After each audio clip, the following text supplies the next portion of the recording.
Every day, local government makes modern life possible.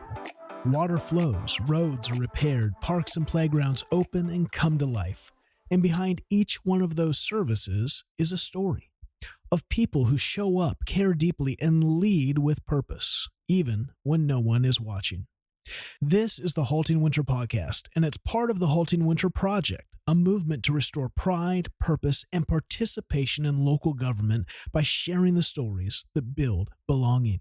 I'm Seth Winterhalter, and every week I tell the stories that remind America where government really lives, locally, in our cities, our counties, and our communities. Before we hear today's conversation, I want to thank our founding sponsor, Tyler Technologies, a company that's been exclusively serving the public sector since 1998. From smarter budgeting to stronger resilience, Tyler Tech equips local governments with software and solutions that help leaders serve with clarity, efficiency, and impact. You can explore practical resources and hear the real success stories from communities across the country at tylertech.com/winter. That's tylertech.com/winter. Tyler Technologies, empowering the public sector to build stronger, more connected communities. Now, let's turn to today's conversation.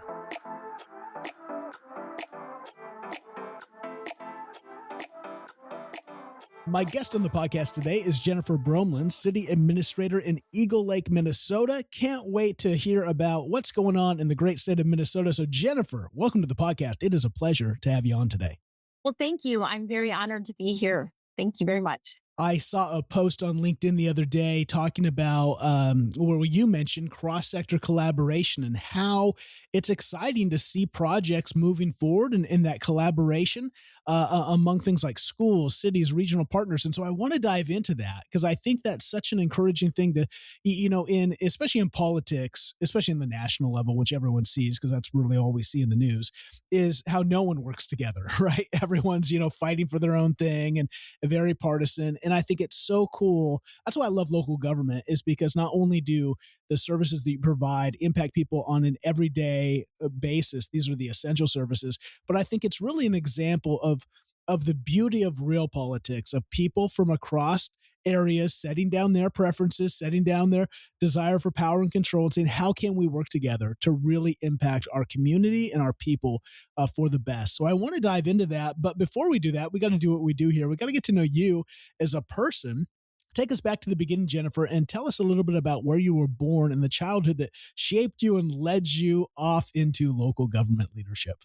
Absolutely. So I was born in Fairmont, Minnesota, a town in southern Minnesota. And my parents both were born in Fairmont. And my dad worked for the Postal Service, and my mom worked as a dental assistant for an orthodontist in our community. So just kind of watched my dad in his service being a mail carrier. And that was something that kind of intrigued me, was working in government. And so when I went off to high school, classes that talked about being involved in local and state government were interesting to me. And also, by the time I went on to college, I definitely discovered an interest in trying to do some work at the local level. So you end up, you do both your undergrad and your MPA at University of South Dakota. When you're growing up, did you, the town that you grew up in, did it have a city manager, city administrator? Was there any awareness of kind of how government functioned besides just watching your dad kind of in that position serve? Yes, absolutely. So we're very aware of local government. Being in a small town, seeing the newspaper, you knew who the mayor and city council were. You knew who the city administrator was and other departments around the community. So a very kind of small town, getting to see how things work, and was definitely a big part of a small community. And so something I took note of and was interested in. Wasn't quite sure at that point, where I wanted to end up landing in government, but something I was watching and having the opportunity to interview the Fairmont City Administrator, interview our local legislators, just kind of all across the board with government was just something I was curious about, and had served on some local campaigns, volunteered in parades, going door to door, and quickly learned that wasn't probably the path I wanted to go, but still wanted to be involved in government. And so eventually found my way to local government. So fascinating. So you again, most of the people who I interview on the podcast as city managers, city administrators, I'm so always shocked at how many had no idea kind of growing up, at local government, had no idea what a city manager was. So it sounds like you had a lot more awareness kind of going on, even inside of a small town and its function. When you go to University of South Dakota for your undergrad, obviously you study poli-sci, government. When was that kind of awareness? When did that awareness happen that maybe the elected side of government wasn't for you? It was more staff, city administration. Did it happen in your undergrad? Did it happen in the MPA program? Tell us a little bit about how you kind of saw the writing on the wall and what drew you more away from elected into staff. I'd say I was starting to draw. It started to become clear to me in undergraduate as I volunteered on different campaigns that I would be happier, kind of boots on the ground, doing some of that work. And then when I got to the MPA track, I really, after taking some local government classes, I just kind of felt like this is my path. This is something I'm passionate about, and I feel like I could make a difference. It's interesting, isn't it? Like, I think that's the one thing about elected government that people don't understand is it takes so much work to get elected. And so, these towns where without city managers, city administrators, with just the mayor, just the elected, like I don't understand how they really function when you've got the people that then are in charge are spending so much time trying to get elected, going out and doing how do they got to have really competent staffs to get stuff done, because they can be right. You're so focused on elected, and then maybe you have a year off to kind of really do work, and then you're back on the trail again. And so one of the other things I find it interesting, the time that you were in undergrad into your MPA, obviously 9/11 happens in the middle of your undergrad. I remember, being in New York in my first master's degree right before 9/11 and then right after. And was there any pull to maybe federal government, state government that, it's always interesting to see how culture and what happens in history kind of impacts. Was there any draw to the federal or state, or was it always something unique about local government that you were drawn to? I think that I was open at that point to different opportunities, but given my experiences and what I had seen, local government was the most, it seemed the most fitting for me, just because I could relate to what I had seen growing up, what I'd seen in college, and thought that would be a good path for me.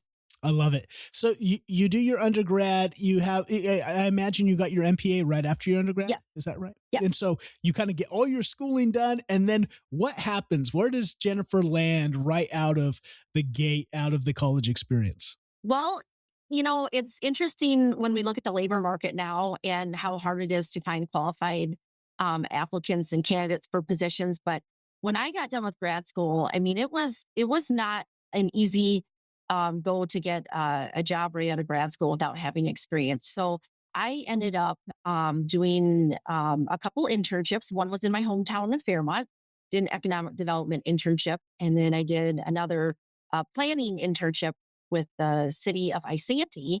And from there, I took my first city administrator job in Winnebago. Oh, wow. It's definitely a period of time where it was good to get some experience, get that hands-on. Like you mentioned, when you go right from undergrad to grad school, you learn a lot in grad school, but it's hard until you have that hands-on real-world experience. Well, and that's the thing too. I love diving into people's stories because the path is so unique. And I think it also encourages some young people.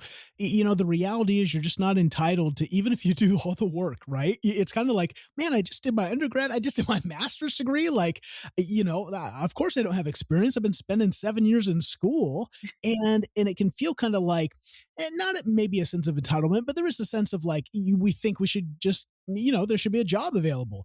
And like you say, sometimes you gotta get creative and go, well, I guess I gotta figure out some internships, and maybe I'm not gonna, get the full-time secure gig. What did that look like? Just to encourage some of our young people, what did that process look like? Was there the frustration? Was there kind of the fear of, man, how's this going to work out? Or did you just put your head down and go, hey, let's just get after it. Let's get creative. How did you find those internships?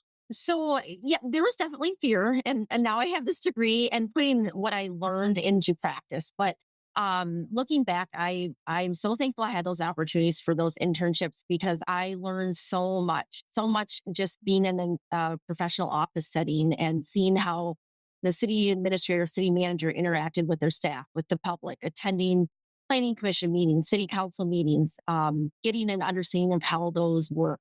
I can't imagine of having a job right out of grad school and just being thrown into a council meeting or planning commission meeting without having those experiences under my belt to know um, and just how things function. And so that was really valuable to me. And just the relationships I built. I stayed in Minnesota. Those were internships in Minnesota, and the networking. I realized right away that networking is huge, and finding administrators or other department heads that were willing to kind of take me under their wing and be a mentor was just tremendously helpful. And I still think of them different times as I, go about my job and appreciate their words of wisdom or different things I got to experience. What was that like? One of the things I find so unique in local government are there's so many areas, there's so many departments, there's so many. And I mean, again, you do your undergrad, you have an MPA, so you have education, but I don't think you can get all the education in the world, and it's still, local government's so expansive, it can't really prepare you right for every nook and cranny. And so you mentioned your first one was in the economic development department, the second one was more in planning. Did you, as you got into those, what was that like? I kind of want to encourage maybe someone who both feels like, oh, I know it all and I'm ready. Maybe they're not quite as ready as they want, but also maybe someone who's intimidated to be like, well, I can't do an internship in economic development. I don't know anything about that, or planning, like, thinking about engineering, all that. I don't have any planning experience. What did that look like? How did it both, prepare you to kind of see the bigger world of local government as you kind of got into the weeds, but also how did they prepare you and help you with that? They were very helpful in preparing me for just being adaptable and flexible. Um, I was intimidated. I remember applying for those two internships thinking, well, I'm kind of a generalist with my degrees. I don't have a area of specialty. So it was a little scary, but I learned so much. And I would definitely encourage anybody that is thinking about internship that's might not be their specialty to go for it and to just have an open mind and be willing to learn and be able to admit right up front, that you don't know everything. And I'm sure it will be a wonderful experience.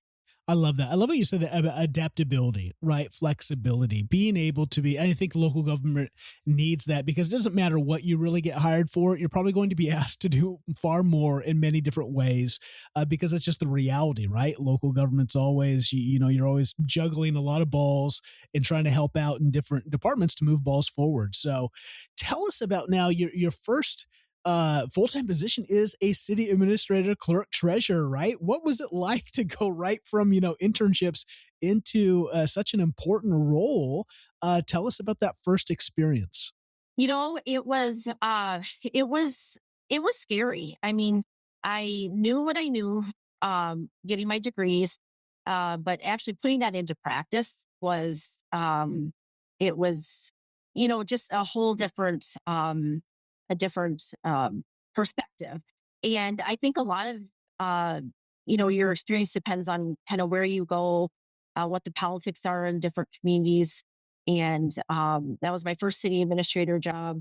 And I learned so much. And I look back now and I think, how much I've learned since I took that first job. And it's amazing how I'm been in local government now 19 years and I'm learning something new every single day. So just constantly have to be willing to learn and grow and evolve. Yeah. Well, again, city of Winnebago, this first stop, it's about 2 hours south, I think, of Minneapolis. Yep. And so here you are learning the ropes, just trying to figure out how do you ride the bull? How do you stay on for 8 seconds? I'm sure there's a lot of intimidation, but again, a lot of lessons and probably a lot of lessons learned in just who you are and what you can handle. Right. Right. And Right. so from there, you move to the city of Caledonia, Minnesota. This is again about 2.5 hours. I think it's southeast. It's a little more.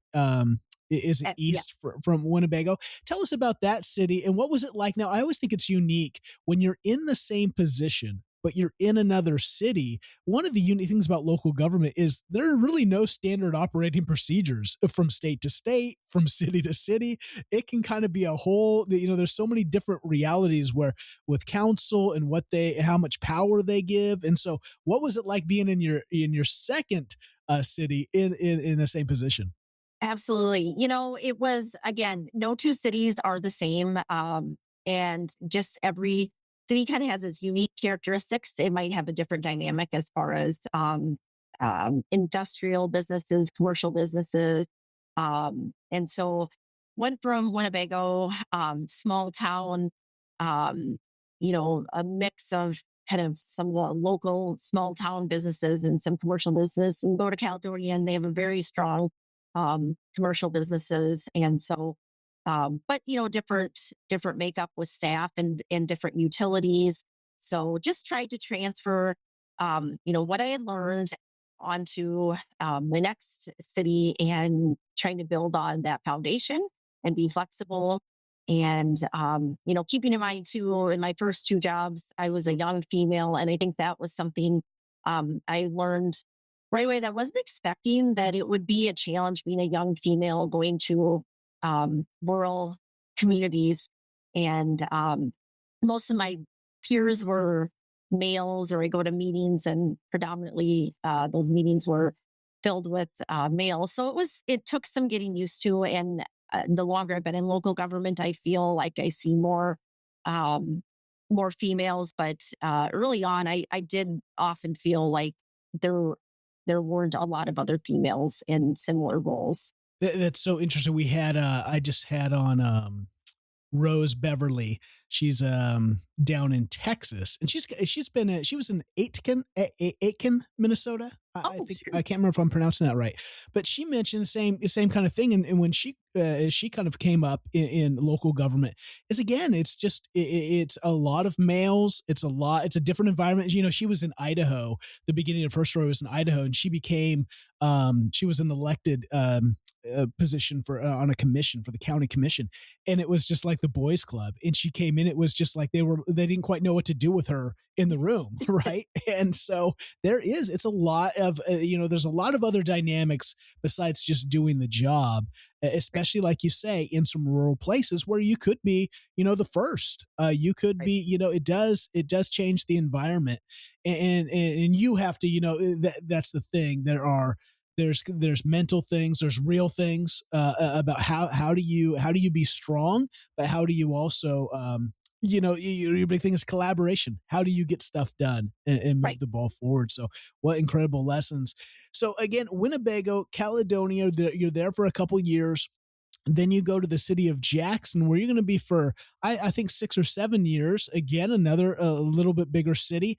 This one's interesting because its location is, I think it's like an hour and a half east of Sioux Falls, South Dakota. Is that right? Yep. Yep. And so what does that look like? Again, you're kind of in the southern part of Minnesota, which again is, borders up to some other states. What did that look like? What is the culture? I think when I think of Minnesota, I think of a lot of lakes. I've been out there. I've been out to Minneapolis in the middle of winter and I froze to death. I understand why you have walkways in the middle of like ice fishing, I think about. But, I think Minnesota is one of those unique cities where we can think about the big city, Minneapolis. But I don't know if people, unless you've been there, really know kind of what the culture is what it's like, and then what is it like in the South? Give me a feel for the lay of the land down there. What was that? Absolutely. No, I'm glad you touched on that because that's absolutely right. And greater Minnesota is a lot different than the metro. And a lot of people think of Minnesota, Minneapolis, St. Paul.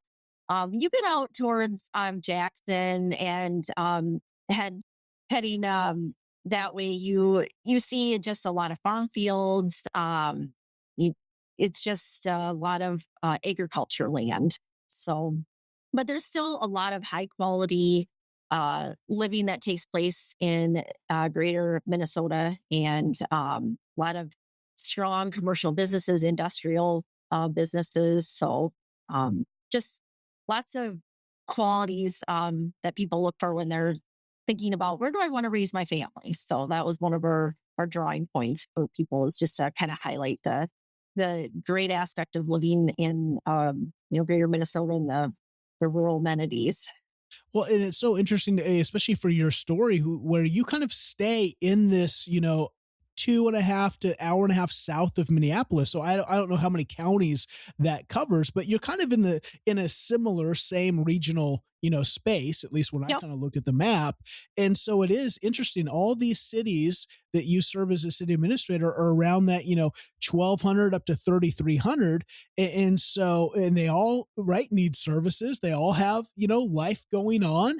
And so I think it paints a different picture of, sometimes if you think, oh, city managers, there's these 25, 50,000, 100,000, whatever cities. It's like there's these places that are smaller, but they still have community and identity, and they still need leadership. And there's great work to be done at the local government level. And so tell us about Jackson. Now this is the third stop, and you're there for kind of your longest tenure until where you're at today. What was unique about Jackson, and what was unique about your role there? So interestingly, Jackson, growing up, I had always kind of had my eye on Jackson, thinking it was a prosperous little community. So when I heard about the job opening, I thought, oh, this is really exciting. Strong industrial park, still close to my hometown. Um, I like that it was not too far from Sioux Falls because I went to school in South Dakota, so that was a perk. And it also was still within reasonable distance to Minneapolis, St. Paul. So just really enjoyed my tenure there.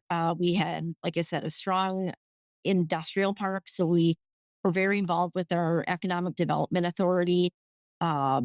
Just a great school, and we had a river, so we had trails, just kind of high quality of life attributes. What's interesting is I'm sure in all these three cities, even though they're kind of in a similar geographical area, like you say, they all have different things going on, right? And that's the unique thing about local government, is not only do they all have different makeup and different identity and different realities to them, they're also in different seasons of life. So one might have an industrial park, but that might be set up and kind of thriving, and it might need something else, a different focus, maybe parks or recreation. Tell us about what were some of the things that you worked on in each of these cities that maybe that you got excited about, that helped maybe giving some insight into what local government really does. What did you work on that was exciting and moving the ball forward? Absolutely. That's a great question, because when I reflect on my different experiences, you're absolutely right. The different cities had different landscapes, different kind of focal points. And I know in my first city, that's small town, getting that downtown, maintaining its vibrancy, that was a big focal point on just trying to retain existing businesses and help support them, get new businesses. Moving on to Caledonia, we were looking to strengthen our industrial partners and just really working together with them. And Jackson, again, with our strong industrial park, and just kind of bringing everything together to make it a community that was a great place to live, work, and play. And having we had an electric utility, a liquor store, just trying to grow our community, get more housing. So each community a little bit different, and different focal points, priorities. But again, at the end, they're all the same in that we want to, do what's best for the betterment of each of those communities, and kind of enhance their strengths and just improve the quality of life. It's really our goal. We're living through one of the biggest shifts local government has ever seen. Not political, not cultural, it's digital. AI, automation, cybersecurity, cloud migration, none of this used to be part of your job description. But now it's the choppy water every city and county is swimming in. And for many leaders, it feels less like innovation and more like what's going to break next, and will we survive it? Here's the truth most people won't say out loud. A lot of governments aren't afraid of the cloud. They're afraid of getting it wrong. Because the stakes are real. You're trying to protect data, modernize ancient systems, improve service, and keep your residents happy, all while staying under budget and out of the fire. That's why I appreciate the team at Tyler Technologies. They don't talk about the cloud like it's magic pixie dust. They break it down. What to migrate, when to migrate, how to get long-term value without blowing your budget or burning out your people. They've helped more local governments make this transition than anyone I know, and they've put all their best insights into a new ebook about cloud adoption and strategy. If you're trying to lead your organization into the future instead of getting dragged there, you got to check this out. Their newest guide is called Modern Governments Live in the Cloud, and you can download it for free at tylertech.com/winter. That's tylertech.com/winter, WINTER. tylertech.com/winter. Go check it out. Download the free guide. Now, back to the conversation. As always, right? And that's a complex goal because there's so many facets, I think, that people don't understand about local government, because you have the everyday services, essential services, water, trash, power, etc., that make life happen. But then you have the things that bring community together, all the community events and parks, libraries, etc., that kind of we can just kind of take for granted and not really pay attention to. Like, so someone has to make those happen, right? And so there's always work to be done. And then just infrastructure alone is just, man, the planning and the thinking about where a city is moving. It's not just one little thing. There's so many parts to it. What led you then to Eagle Lake, where you're at today? You make a change in 2018. And this is going to be the closest you've I think been to Minneapolis. It's about an hour and a half south of the city. So tell us about what led you to Eagle Lake. Eagle Lake is definitely my sweet spot. I love this community, and I hope to stay here as long as I can. My husband was commuting from Jackson to Mankato for about a year, and we had just started our family. And so we both, said we love Jackson, but we probably better look at relocating to within a 30-mile radius of Mankato. And so just kind of kept my eye open, looking for opportunities around the area. And when Eagle Lake came open, I applied and, had no idea I'd be here this long, but it has been a wonderful fit. It's been a great place to raise a family. We've got just so many amenities so close by, being close to Mankato. We're predominantly a bedroom community, and that has its strengths and also its downfalls. But and then having access to the metro area and being so close is another perk. So it's kind of the perfect location. Yeah, tell us a little bit about that. I think the population's a little bit over 3,300. Tell us about some of the unique realities of being a bedroom community and providing, again, the everyday services, but then not maybe having, I'm sure, my assumption is that the city can draw a lot of maybe the tax revenue so people want, the services of a city, but they want to move out and kind of get a little more quiet and peace. But, budgets can be tight in these places because it's like, where's that money going to come from to give you the everyday services you're maybe used to when you lived inside the city? Tell us a little bit about it. What are some of the great things about Eagle Lake, and what are some of the challenges? Absolutely. So we are predominantly a bedroom community, and sometimes I feel there's a little bit of a divide in the community in the sense that some people that have been long-standing Eagle Lake residents don't really want to see us grow. They want to just maintain that small town atmosphere. And that's okay too. But then we've got other people that come in. Why don't we have this business or that business? And it's definitely kind of a balancing act to continue to grow, to maintain our identity, but also embrace the fact that we have, 5 minutes, a 5 minute drive, and we're at the grocery store, the mall, Target, those kind of things that everybody today wants. Um, so I think one thing and I've learned myself since being here, is just find ways to embrace that it's okay to be a bedroom community. What can we do to really hone in on quality of life amenities, and also try to find ways to be creative in funding these quality of life amenities, since we don't have a large commercial business base, but we do have a strong businesses that are here, and how do we keep them and continue to grow?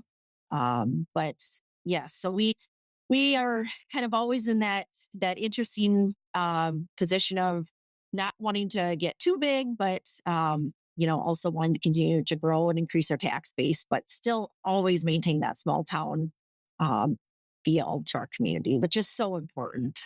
It's such a great point, and it is a real challenge, especially as is people come in again. This is kind of my assumption of it, or at least kind of the math I look at, is young people come into the urban city. They're excited to live downtown and live the kind of young, urban life. And then they get married and they have some kids and are like, this isn't working anymore. We want some space. So they move out to a bedroom community. But then they want, like you say, they want their Target right next to them. It's one Right. thing to drive back into the city for work and whatnot, but it's like, man, I just want to have we want convenience.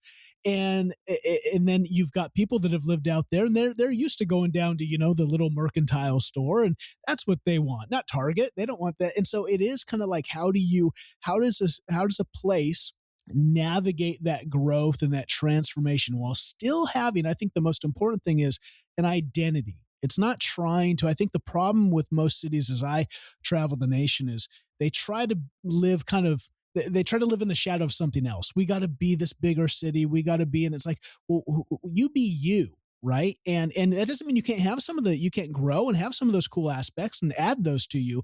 But who are you? How do you have a unique identity? What do you think Eagle Lake's identity is? How do you go about that challenge of bringing growth, but also preserving the unique place that it is? We struggle with what is our identity here. And I think we talk about it all the time: economic development meetings, planning commission meetings, city council level. I think our identity is that we are a place where people can, have a high quality of life. So um, I'm a strong proponent of cross sector collaboration, and we have a couple of strong examples in our community. And we work with our school district very closely. We have a wonderful little elementary school that's just the cornerstone of Eagle Lake. And so just maintaining that partnership with the school, and, you know, come to Eagle Lake. We have a lot of young families. Come to Eagle Lake, put your kids in our school district, and, just experience a quiet, safe life here in Eagle Lake. And that's what I think, are really trying to promote. And we are working on how do we better um, advertise or promote, what Eagle Lake stand for. But I think at the end of the day, from my perspective, we embrace that we are a small bedroom community with growth opportunities, and just really work on trying to make this a great place for people to want to raise a family. I love that. That's kind of what I recommend, right? As I travel and do some consulting work, I say, you got to really look and say, what do you have going on that's awesome, that kind of stands out? Like you say, we've got a great elementary school. Great. How do you make it better? How do you, what's the next step then? And, again, allowing that to shape identity. Tell us about that. That's one of the reasons, again, you came across my radar, is that cross-sector collaboration. One of the things I love doing is just encouraging other local government leaders to hear about these wins that people are doing. Tell us about what that looked like. What maybe you'll talk about a project that you did to create that collaboration, and tell us about what are some of the challenges of collaboration, and how did you break through those to create real meaningful impact? Well, we have been struggling with childcare, as we are not alone, as many other cities in the state and across the country are dealing with childcare shortages. But that is one area that we have been struggling with, and working together, serving on committees with the school. Um, they have, embraced what Eagle Lake has to offer and some of our challenges, and stepped up and said, you know what, we've got 2 classrooms available. If I think we can come together and try to help address a childcare need, and asking the city to help be a partner and champion this effort in the community, support it. The last thing they want to do is come in, renovate 2 classrooms, put a lot of time and money into something if the city is not, champion of that proposed project. And so, been working together on that, and that's gonna. It's just a perfect opportunity for someone who's interested in childcare to be able to go into a setting in a school that meets code regulations, and we have pretty much every resource available at their disposal to be successful as a childcare provider. And so I think this is just really a wonderful opportunity. And I am a big proponent of working together in partnerships. The city doesn't need to go off and do something on their own when we have a partner in the community that has existing space. Um, no sense in needing to acquire land, put up a new building when we can work together and share resources. And I think this is just a perfect example of, it's so important to keep that dialogue open with your community partners, schools, churches, um, county government, and find out what their challenges are, and they find out about yours, and brainstorm ideas on how can we work together. Such a great point, and I just want to hit on, or maybe lean into it even more, because it's one of the things I saw. I was a pastor for a number of years, and one of the things, churches are always trying to, how do we impact the community, what do we do? And it seems like kind of the default setting that I've seen around the nation in churches is they start all these kind of nonprofitish, programs. And it's like, man, there's other nonprofits already doing this work. Like in Olympia is a great, I live in Olympia, the capital city of Washington. There are more nonprofit churches, etc., organizations trying to feed the homeless and engage the homeless. And I'm like, if you just all would pool your resources, you would understand the community way better. Because the problem is, you're all these rinky-dink small organizations, and you don't really have the power to do anything impactful. You do okay work, but if you actually pooled your resources, you would be 10 times more impactful. And so I spent a lot of time trying to pull out, the last follicles of my hair, trying to get people to work together instead of working in isolation. But it is challenging, right? Because again, there's a lot of ego. There's a lot of my way, the highway. You've got to really be a champion of vision, and I'm sure there's still got to be someone kind of moving things forward, right? And getting that. What is that like? What is that like for you specifically? How have you found, maybe it's communication, maybe it's just clarity of the vision? What are some things that really helped move collaboration forward with that project? Absolutely. You've touched on a couple of things that I didn't share, but you're absolutely right about just making sure that people are working together and for the betterment of the whole community. And I think sometimes there's that egos, or no, this is our organization. This is our project. And really just kind of setting that aside and saying, what can we do to work together for the betterment of our community, whether it's the county and the city working together, or the city and the school.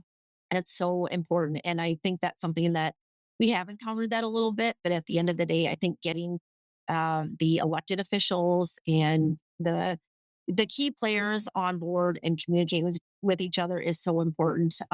Just with our school collaboration project, we schedule meetings with the superintendent, the school board chair, the mayor, and myself, just to have quarterly check-ins, go grab a cup of coffee and talk about, how are things going? How can we work together, and how can we help each other champion this initiative? And I think that has gone a long way. But with that, I think communication is key. That is something I have found. There's oftentimes in my experiences, I found fear in change, and maybe distrusting. Why would the school want to step up and help the city? There's nothing nefarious going on here. We're truly, at the end of the day, trying to work together and try to use all the taxpayer dollars in the most wisely efficient way possible. And it isn't always someone's gaining more someone's getting less. We're just trying to work together for the betterment of the whole. I think communication is key, and just really trying to kind of brainstorm in advance what are some of the frequently asked questions we're going to get, and being proactive instead of reactive. I love it. I think one of the first things, especially as a city, you can lead the charge in that, right? Saying, hey, we don't need to create another thing if someone else is already doing it. We can come alongside and empower them and equip them to be able to do it, right? At partners. I've just seen some really cool things across the nation with private public sector partnerships as well. And so just love to highlight those. I want to ask you too, just because you became a city administrator in 2018, we all know that we went through the pandemic in 2020. That was a 2-3 year long, at least, kind of figure out where we were and what the new world was coming out of that. Is someone who's kind of been in an organization before, walk through that pandemic with it, and now you're on the other side. Maybe give us a perspective of what that looked like in a smaller place like Eagle Lake. How have you managed that? What are some of the things that maybe are challenges that you're still like, man, this is still a hardship coming out of that? Or what are the things that maybe you learned and you're adapting to new ways to do things that you're excited about?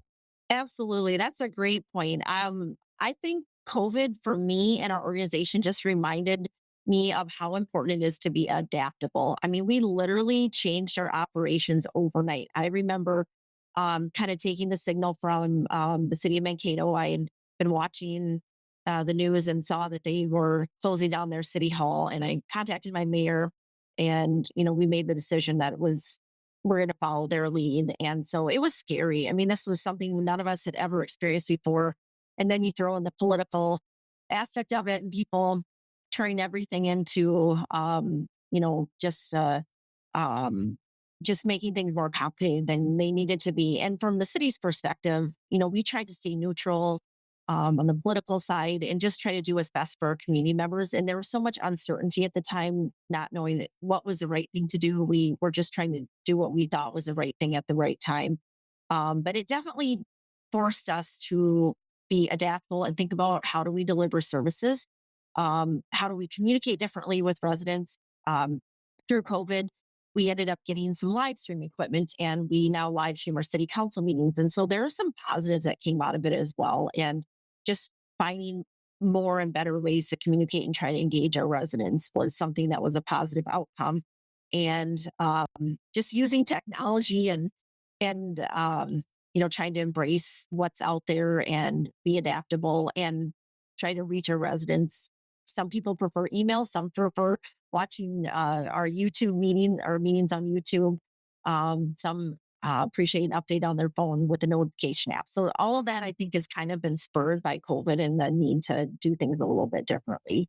I definitely think it helped smaller places that probably kind of think, oh, we're kind of small. We're not Minneapolis. We don't need to be live streaming. That's technology. It kind of forced everyone, no matter how small you were, to be like, hey, we've got to communicate with our residents. So it kind of forced places to kind of look at technology, right? And kind of take a step forward first.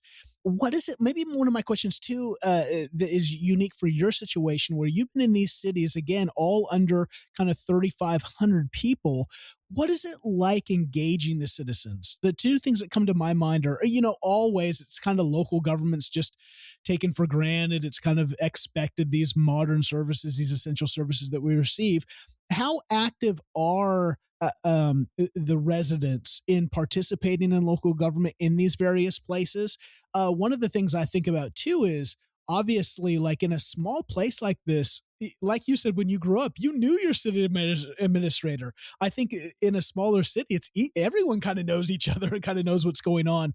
What are the benefits of that in leading in a small place, and what are the challenges? I think one of the reasons why I continue to stay in small communities is because I really do enjoy that kind of boots on the ground. I know most of the residents in our community, and I can't go to the grocery store, I can't go to Target, go to church without seeing somebody that I know. And I think that working in small towns, just because you're a small town, sometimes there's a misnomer out there that, oh, it's not that hard. What can you possibly be working on? But I can, for attest firsthand that being in a small town with you don't have layers of staff. You wear many hats and you get exposed to a wide array of issues. And I think that's why I like it so much, because every day is a challenge and there's no dull moment for it's just always something to be working on. And it's a lot of fun, but it's definitely I in a small town like I'm in right now, and actually in all the cities I've worked in, we've never had a big enough staff to have a communications person. So that usually falls on me. And I enjoy being able to do communications with residents and try to communicate with them as much as possible, let them know about all the good things their community is doing. And that's something I've learned the longer I've been in local government, is that we need to let our residents know more and more about our day-to-day activities so they can understand and help champion some of the different initiatives that we're working towards. Because I have found when we do a better job of engaging people, that you have less complaints um, and just more support. So I think communication is probably one of the biggest roles in my job, is just communicating with the elected officials, staff, and the public. How maybe dive into that just for a second, because I think that's such a great point. The two things: when you're in a smaller city, you have to wear multiple hats. You don't have the pleasure of not only unique positions but even redundancy. And so, as the city administrator with a lot on your plate, trying to be the communications director, what do you find? Maybe what are some things that work for you to make sure? Because, like you just said, you have elected, so you've got to communicate with, you've got staff, make sure everyone's rowing in the right direction. And then you have residents trying to make sure they know what's happening, making sure they're participating, there we go, as much as as much as they're able. What does that look like for you? How do you carve out that? What are you seeing that's working, that actually someone might be able, in a similar size city, put into practice?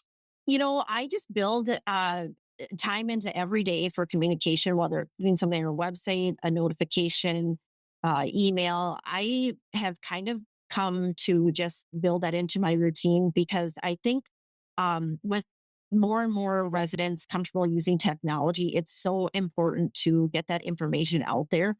And something else I've seen is that residents expect a quick response. They are just used to that, be able to access the internet, look up a question, get an answer, and that I think kind of translates into, when they come to City Hall and have a question about maybe a zoning and building permit, or starting a business, they want that information right away. So I found just trying to find ways to respond as quickly as possible and keep people engaged, and um, just being, I think that the expectations aren't going to go down for what government can offer. And you touched on this before too. A small town, just because we're a small town doesn't mean our residents don't have the same expectations of those in a bigger community. We just have less resources. So we have to be more creative about how we deliver those services. And I think really that's just kind of how we operate in Eagle Lake, and trying to deliver the best services with what we have. I love that. And one thing I love, just again, in our short time together, and kind of hearing you and your passion and your kind of what you're up to, it seems like you are a person who's always, you don't allow the excuses to, put you into complacency. You seem to be very active. How can we move this forward? One of the things I noticed actually on your LinkedIn profile is something you did in Wichita, Kansas, some kind of leadership thing. Tell us about this program, and hanging out with the great Robert Lawson, who recently is now retired as a city manager, but was there for, I think, 2 decades. Just an incredible human, an incredible team there in Wichita. I was just in Kansas speaking for the City Managers Association, and man, just some great leaders.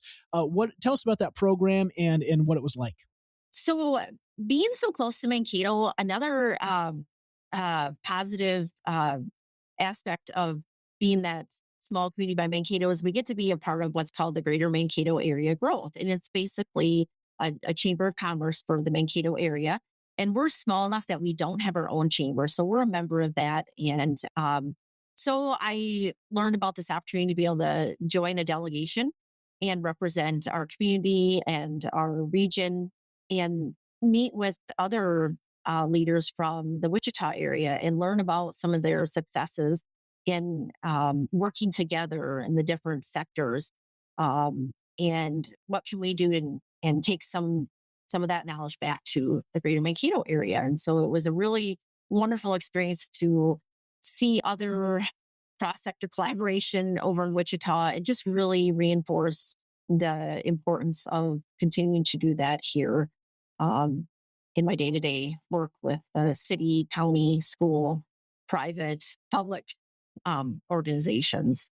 I think what's so cool about opportunities like that, like you say, I mean, you've got so much on your plate. You've got, you have enough to do within Eagle Lake. But one of the things I think it's one thing to go to a conference, the ICMA or whatever it is, whatever association you are, but to be able to go to another city and to be able to see what are their challenges, what are they up to, and to be able to go, oh, like, thank goodness we don't have that. That's not a problem that we have, but there is a similarity. How are they tackling that? What are they actually doing? Instead of hearing about it just in a seminar, you actually get to see kind of boots on the ground. How does this look like? How are you working through that? I think these kind of opportunities are so cool. And it's always nice to get some different perspective, isn't it? Right. Absolutely. It was just a wonderful experience. And I'm so glad I got to be a part of it. And also the traveling to and from and getting to know, we had quite a large delegation from the Mankato area and just really strengthening the networks within, the school, county, private, nonprofit. And we had to travel to and from. And so it was a really good opportunity to meet new people, strengthen existing relationships. That's so important to have those. And you never know when you need to reach out and need some help, or someone needs your help. Well, that's the big thing about, the first thing we talked about is collaboration. When you learn together, when you spend time together, you build relationships. In our leadership development group I run, we just talked about, or we're talking about, I think this next week, the book, The Burnout Epidemic, I think is what it's called. It's by Jennifer Moss. And she talks about the 6 root issues of burnout. And one of them, she wrote the book during the pandemic, and she mentioned this that I thought it was really interesting. I hadn't thought about this, how, introverts, when we all went, worked from home for that season, I think introverts are really excited. Like, oh man, I get to, I'd have to deal with people. But even introverts were like, there's something about humans are wired for social interaction. And even an introvert feels like, I think the relationships environment you have in a work setting allow you to kind of come out of your shell, allow you to kind of be known. And I think that's one of the things that we forget is partnering together, learning together, growing together, having impact together. Like nothing gets accomplished by yourself, right? And so it is cool to have these opportunities. And so I just think how cool for you to be a part of that. And again, you could have made an excuse. I got plenty to do. I can't do it. I can't make time for it. You did. And I think that's so cool. I just love to highlight that. As we close, I want to talk about what I always talk about is in work-life balance. And again, you kind of already mentioned it in a place, in a town where it's small, like you can't go to the grocery store, can't go to church. Someone's going to see you. Someone's going to know you. It's easy for people to come up and probably complain about the potholes or the new, street signs or et cetera.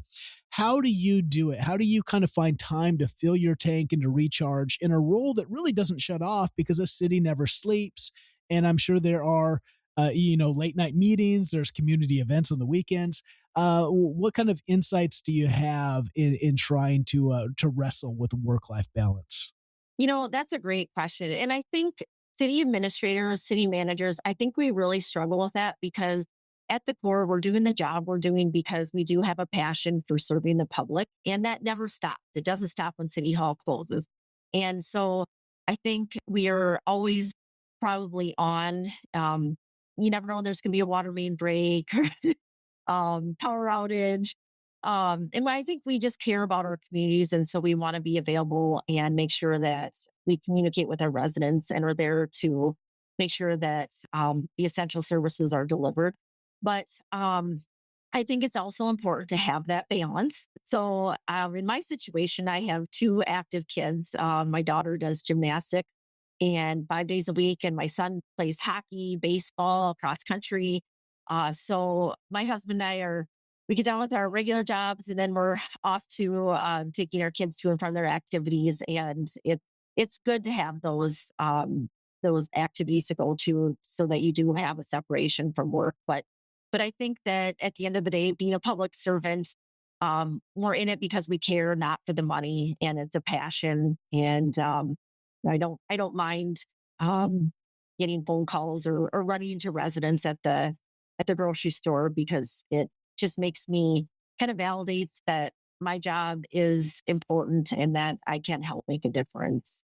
I love it. I think it is true. It's nice. Like it's nice to have when your kids are active. It kind of builds an excuse. Like I got events Yep. to go to. I got things. So I think that's good. But you still got to, I think there are people that just, you can still let the work overwhelm you. And Absolutely. I think that's kind of the key of that servant leadership. Yeah, we want to be servant leaders. We want to be on, but we also know that you can't lead from an empty tank. You're not going to have great impact. And so how do you, Some yeah. Something else I should mention that I always try to instill in my employees. I know when I was in Jackson, we had a trail in the river that went by City Hall. So we implemented walking meetings to get everybody outside. And at first I got a little resistance, but I think people enjoyed it after a while. But I really do try to encourage all my staff in my cities that I work in, that when we have breaks, go outside, get some fresh air. I think being physically active is so important. I grew up a runner, ran cross country and track in college, and I still try to run when I can. And I think that's so important because it is stressful. It is stressful taking on challenges and problems that we don't always have the answer to, or knowing that someone's water got disconnected because they couldn't come up with payment. And just those are stressors, or how do we solve this problem? And I think it's so important to get out and have that physical exercise, get out in nature, and just try to come back with a fresh perspective and outlook the next day or after lunch. Well, it's such a good point. One of the other books we're doing here in a couple of weeks in our leadership group is called Rest. What is it called? Why doing less helps you do more, something like that. It's by Alex something or other. But he talks about how he studied the great kind of philosophers, scientists, composers in history, and he found this unique thing that many of them would work in these really focused bursts of like 3 hours of really intense work. And then they take these long walks and afternoon strolls. And he thought it's not just about it's about like, especially when you're doing really intense thinking work, you need your body then to be active. And he goes, the reason isn't just to rest. It's actually because when you shower and you have these creative ideas, and he's like, Yep. when you go walk, you don't have to think about walk. By the time Yep. you're an adult, your body just walks. And so your mind allows it to drift and then go into a creative space. One of the reasons why when we think, I'm going to rest, I had this, I did some creative work. Now I'm going to go into my phone. The problem is your brain never gets to creative mode because you're in distraction mode. And so it's just a fascinating insight into that. I love that you've done that I love when I take phone calls to go walk, because I'm like, Yep. I sit enough. I want to go move and, just breathe some fresh air too. That's a great idea. Well, and sometimes I think staff I think just giving them permission, if you will, tell it's okay, go outside, get some fresh air. I think I've seen a big difference with our staff. And I know sometimes for lunch, I'll go for a run. And like you said, I have that mental clarity, and I'll come back and like, oh, and I'll think of something else, Totally. something I was stumped on before. So there is really some power to that. I love that. And with the big ideas, especially you as a city administrator have on your plate, you got to make time for that creative space. And I think people look at it and go, I don't want to be looking like I'm lazy. It's like, you're not lazy. You're doing what is needed for real strategic creative thinking. So love it. Anything else, Jennifer? Man, what a great story. I just love your insights. One other thing maybe I'll just touch on in my going on 19 years in local government. And the one thing that I really emphasize to my council when I talk to them is how much I appreciate their support of me. Working for a council where they support you, and there's just collaboration, there's positivity, constructive criticism, it just does so much for an organization. Working, I see headlines of different organizations where there's turmoil, and I, experienced some of that just in in my experiences as a city administrator, but I think that when you do have those situations where you have councils and a community that works together, just don't take it for granted and just do what you can to continue to build on that. And if you do sense that's kind of coming up, to try to get it addressed right away, because I just think we have been able to do so much in Eagle Lake because we all work together and respect each other. And we have problems, we have a good communication that we can just try to work through some of those issues and move on. And so I found that is just so helpful to being successful, and everybody's happier. It's such a great point, especially in today when I think local government bears the brunt of a lot of the toxicity at the federal and the state level. And again, people can come, people can watch their Fox, CNN, whatever, channel they're watching and get all worked up. And guess what? They're not going to go to DC. They're going to go to City Hall and complain. And just even the amount of issues I'm hearing about across the nation, issues that your local government has no power to control or no interest in, and yet you're being called to have to give some response to them. And in that ways, and I think what you just said is so beautiful, in that no matter how you got elected, no matter what staff position you serve on, you're all there to serve the betterment of the community. And I think that's the unique power of local government, is you're all neighbors. You're all living in the same, each other. It's not some political drama show. These are real people. And like you say, the everyday services that you do are impacting these people. And so, but like you said, the key is communication. It's reminding what the big mission is. It's when there is conflict, addressing it and getting clear about it so that you can get resolve and move forward. And the beauty is, that's also the beauty of local government and having electeds and having different people on the staff, is you should have different ideas. I think if we all thought the same, that would be a really blah, unhealthy, future. I think having different, ideas and mulling things over and thinking through things from different angle, that's how you get to the best ideas, and you create the tapestry of really something beautiful. So it's work, but it's good work. And if you approach it from a good place, that healthy place of missional work, let's make this place continue to flourish. Right. I think that's the agenda. And I love that. Communication is key in all relationships and all aspects of life. And one last thing I'll just add to it, along those same lines, one thing we've really tried hard to do since COVID is there's so much negativity out there. If we see something good happening in our community, and it sounds like it's such a small thing, but I do think it's so important, if we catch a kid doing something good, or a community member gets recognized for something, to use our community communications and really highlight those people, and just start having more of a focal point on positivity. And so that's something we're always trying to do. And I think we're just going to keep doing it. And some people might think it's silly, but I think it's so important to just let people know that we're not going to let the negativity take over. We're going to focus on positive. Absolutely. And that's, I think, just to, highlight that internally and externally, right? What you reward gets replicated. And and we might think, oh, well, it's just, these things are kind of silly. It's not silly. I think that's the issue. When we only talk about what's negative, guess what? That's front and center. And we're just, even if we're not going to repeat it, it's just what's on our mind.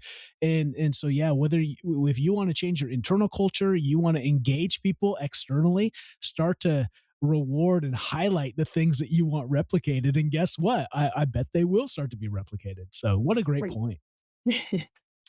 Oh, Jennifer, a great story, amazing journey. Love what you're up to. Love highlighting these city leaders, administrators, managers in smaller places, because again, I grew up in the middle of literally nowhere. I think the town I grew up in is not even over 100 people yet. And so it's I love these places. I think they're really the framework of the United States of America. So thanks for sharing your life and your story, your journey, what you're up to. Just some great insights too on collaboration and communication. I appreciate the time today. Thank you. I really appreciate the opportunity. Well, again, thank you, Jennifer, for sharing your life, your leadership journey, and your insights. This is the Halting Winter Podcast. Thanks for joining us. The stories we share here on the Halting Winter Podcast are part of something bigger. a movement to remind us where government truly lives. No, not in Washington, D.C., but right here at home, where we live, where we work, and where we play. Because it's in our cities, our counties, and our communities that the real work of democracy happens. And when local government thrives, people thrive. If this conversation inspired you, take a small step that makes a big difference. Subscribe to the podcast, share the episode, and follow along on social media. Every click helps amplify the stories that build pride, purpose, and belonging in local government. To learn more about the HaltingWinter Project and how you can be part of the work that builds belonging, visit HaltingWinter.com. I'm Seth Winterhalter, and until next time, this has been the HaltingWinter Podcast.